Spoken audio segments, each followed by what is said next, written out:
Se você está com a intenção de fazer a prova de transferência para a Unicamp e deseja revisar os conteúdos de medicina, esse vídeo é para você.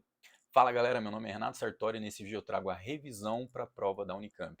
Diferente dos demais vídeos, agora eu vou utilizar a prova como um gancho, um direcionamento para a gente fazer a nossa revisão. Então não vai ser uma resolução direta da prova. A gente vai trazer mais conteúdo, até porque a resolução da prova, a questão não será a mesma. Então a gente fazendo essa revisão, a chance de agregar mais é maior. Então vamos para a primeira questão aqui.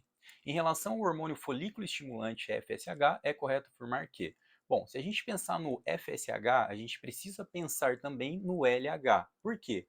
Ambos são gonodotrofinas, O que são gonodotrofinas? São os hormônios que estimulam as gônadas a executarem as suas funções. Então, sempre que a gente pensa em gônada, a gente precisa pensar na gônada masculina, o testículo, ou a gônada feminina, que seria os ovários. Outra coisa muito importante que a gente precisa lembrar é do eixo que regula a produção desses hormônios. E no caso das gônadas, o eixo é o hipotálamo hipófise gonodal. Então, como que funciona esse eixo? O hipotálamo ele produz um hormônio chamado GNRH, que é o hormônio liberador de gonadotrofinas, que é liberado ali no sistema porta e chega até a hipófise. Chegando ali na hipófise anterior, que é a adenohipófise, ele faz com que a hipófise produza e libere as gonadotrofinas, que são FSH e LH.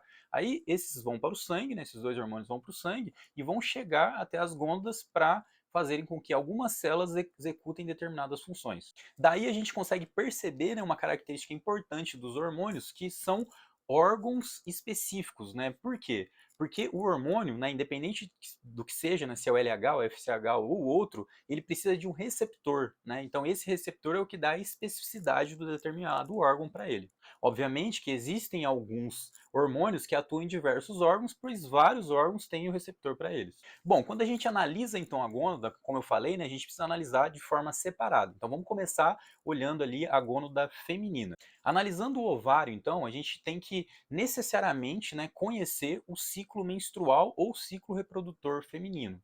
O ciclo menstrual, basicamente, ele começa com a seleção de um folículo e o crescimento desse folículo, crescimento e maturação. Então, para que tenha esse crescimento e maturação, a gente precisa de um estímulo de um hormônio, que é o folículo estimulante, Daí o nome, você vê que não é tão difícil de lembrar, o hormônio folículo estimulante é porque ele estimula a maturação do folículo, crescimento e maturação do folículo. Ainda nessa fase, é bom a gente lembrar que o FSH ele também estimula a produção de estrogênio. Então, nessa fase, que é chamada de fase folicular, a gente tem um predomínio de FSH e estrogênio. Por volta de 14 dias, a gente tem o pico do LH.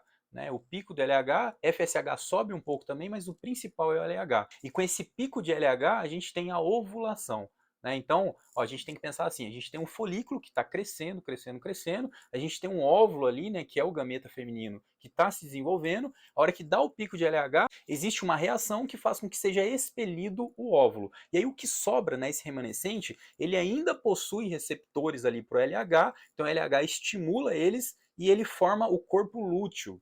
Tá? Então essa fase ela é chamada de fase lútea, porque é a fase em que é formado o corpo lúteo e o LH, que é o hormônio luteinizante, então veja que tudo se encaixa muito perfeitamente, ele faz com que o corpo lúteo produza progesterona. Então não se esqueça, fase lútea, a gente tem predomínio de progesterona e LH.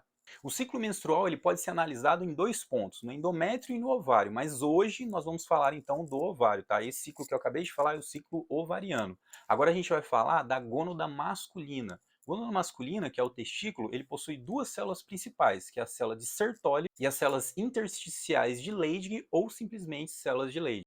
A célula de Sertoli ela possui receptor para o FSH. Então veja bem, hipófise liberou o FSH. Quando ela chegar no testículo, ela vai encontrar a célula de Sertoli e vai fazer com que ela faça espermatogênese. Então ela estimula espermatogênese, tá? Produção de espermatozoide e maturação também. Obviamente que a maturação final, do espermatozoide, ele depende de outros fatores, como por exemplo, da alta concentração de testosterona, mas isso não vem ao caso agora. Então olha que interessante uma relação que a gente pode fazer. O FSH, folículo estimulante. Então na mulher, ele faz o quê? Ele faz lá o crescimento do folículo. No homem, ele faz o quê? o crescimento, né, no caso, né, o desenvolvimento do espermatozoide. Então, ambos os gametas. Então, a gente pode relacionar assim, né, para não esquecer mais. Bom, folículo estimulante é fácil de lembrar, porque já está falando que é folículo estimulante. E no homem? Pô, no homem ele faz a mesma coisa, só que no gameta masculino. Então, ele faz espermatogênese. Já as células de Leydig, elas possuem receptores para o LH. Então, o LH atua nas células de Leydig, estimulando elas a produzirem testosterona, tá? Então, a função é essa.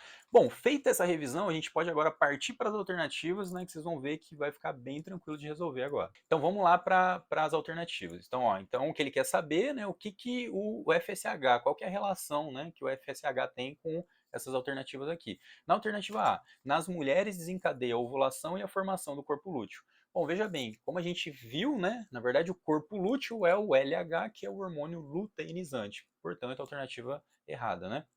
Alternativa B. Sua secreção é estimulada pelos hormônios estrógeno e testosterona. A gente pode encontrar dois erros nessa alternativa aqui. Um dos erros é testosterona. Quem estimula a produção de testosterona é o LH e não o FSH.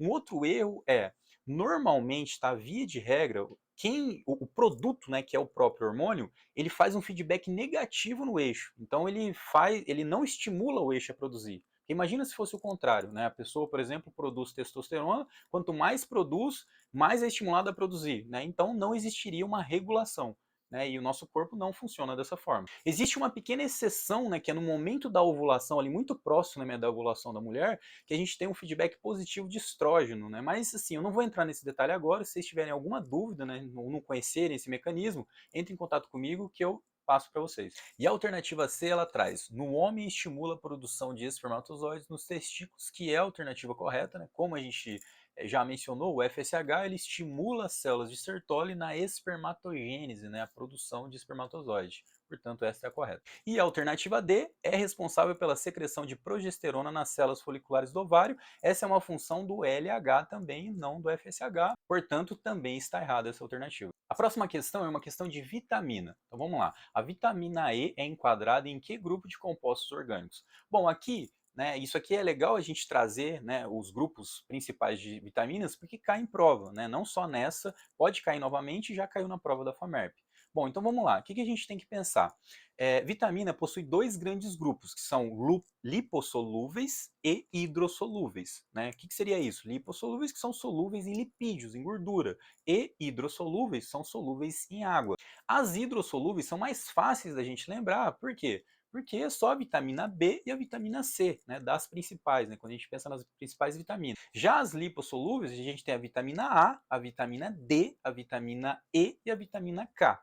Bom, o que ajuda a gente a lembrar, né, dessas vitaminas? Né? Qual que é hidro, qual que é lipossolúvel? A gente pode pensar assim, ó, a vitamina C, né, quando você vai na farmácia, por exemplo, comprar uma vitamina C, normalmente você compra aquele comprimido que é efervescente, certo? Então, ele é efervescente por quê? Porque quando você coloca na água, ele tem uma reação lá de efervescência e ele dilui na água, né? Então, ele é hidrossolúvel, vitamina C hidrossolúvel. Já a vitamina D, quando você vai comprar ela na farmácia, ela vem em cápsulas, né? Você não consegue diluir ela em água, porque ela é lipossolúvel, tá? E não hidrossolúvel. E eu vou falar rapidamente aqui dessas vitaminas, só para vocês terem uma ideia, né? Para dar aquela revisão mesmo, que pode cair também. A vitamina A é o retinol. Então, retinol lembra de retina, então lembra de visão. Então, a vitamina A é muito importante para a nossa visão. A vitamina D, que é o calcitriol, ela é responsável ali por aumentar a absorção de cálcio, magnésio e fosfato, ou fósforo, no nosso trato gastrointestinal.